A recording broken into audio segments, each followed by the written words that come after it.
आज म हस्पिटल गएको थिएँ, टिचिङ हस्पिटल, टिचिङमा काममा गएको थिएँ।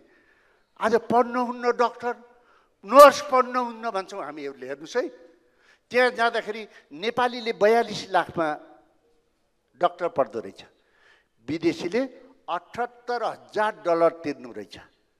अहिले भारतमा 55% निजीले गरेको छ, 45% सरकारले डक्टर पढाउँछ।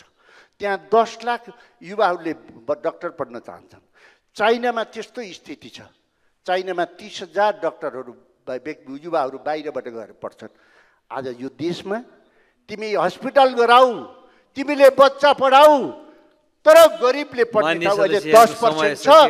गरिबहरूलाई अझ 10% बनाएर 20% बना बाहिरबाट विद्यार्थी लिएर आउँछौ भने तिमीले जति पैसा लिएर आऊ भन त यो देश बन्छ कि बन्दैन?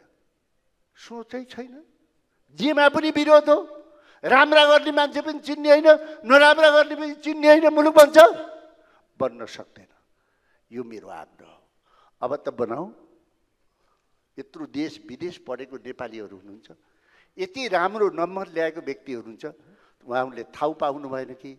ठाउँ पाउन पाएको बेला पनि समय सकिएको छ। यसमा समीक्षा गरौँ।